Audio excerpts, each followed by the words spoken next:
Prevention is always better than cure. Endometriosis का इलाज सिर्फ दवाइयों से मुमकिन है या फिर सर्जरी से? हमें मेमोग्राम कितनी बार करवाना चाहिए? यीस्ट इन्फेक्शन में सबसे कॉमन कौन सा इन्फेक्शन है वो है कि पहला पेपिस्मेर किस एज में किया जाना चाहिए? अस्सलाम वालेकुम, मेरा नाम डॉक्टर निदा है और मैं मेडिनोवा मेडिकल कॉम्प्लेक्स में एज अ गायनेकोलॉजिस्ट खिदमत अंजाम दे रही हूँ।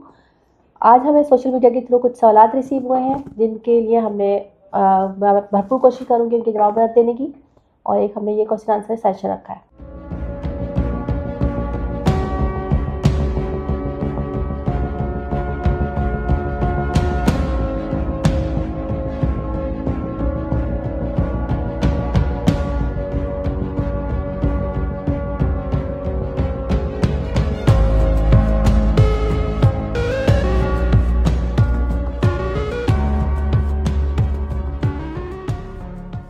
पहला सवाल है, सबसे पहला जो सवाल हमें रिसीव हुआ है वो है कि पहला पेपिस्मेर किस एज में किया जाना चाहिए? तो यूजली ये रिप्रोडक्टिव एज में किया जाता है। आइडियली तो ये यूरोप वगैरह में आफ्टर बिनारकी जो है 14-15 ईयर्स से स्टार्ट होता है, लेकिन हमारे यहाँ जो है वो इसकी अकॉर्डिंग टू WHO क्राइटेरिया इस 21 ईयर्स इसकी जो आइडियल एज है। दूसरा सवाल जो हमें रिसीव हुआ है कि हमें मेमोग्राम कितनी बार करवाना चाहिए?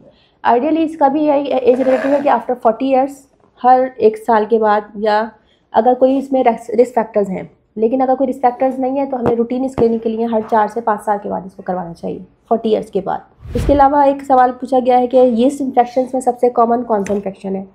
तो इसमें जो फंगल इन्फेक्शन होता है, मोस्टली जो कैंडिडा अल्बाइकेंस की स्पेशीज़ है वो इन्फेक्शन जो है वो मेजॉरिटी कॉमन है।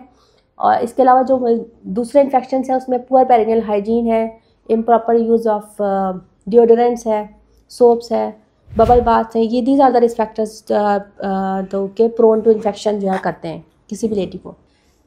इसके अलावा एक क्वेश्चन है कि एंडोमेट्रोसिस का इलाज सिर्फ दवाइयों से मुमकिन है या फिर सर्जरी से?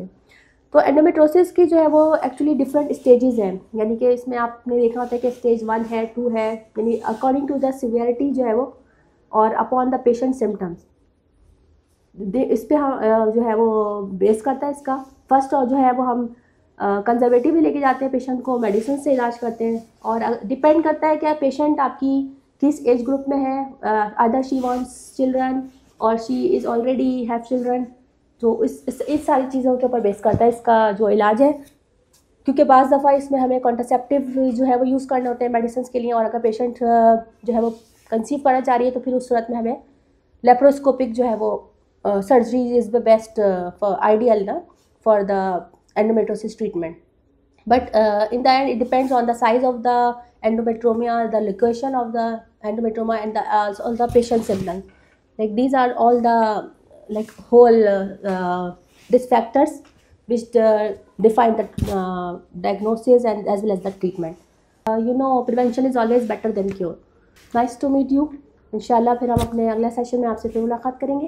अगर कोई सवाल है तो आप फर्दर व्हाट्सएप के थ्रू या फिर आप जो है वो डिजिटल मीडिया के थ्रू हमसे कांटेक्ट कर सकते हैं, या कमेंट्स में अपना क्वेरीज भेज सकते हैं, हम आपको जवाब देने की पूरी कोशिश करेंगे। इसके अलावा आप मेडिनोवा की लोकेशन से तो बखूबी वाकिफ़ होंगे, ये रियाद अजीज़िया में एग्जिट 21 के बिल्कुल करीब है और आप आसानी अप्रोच कर सकते हैं।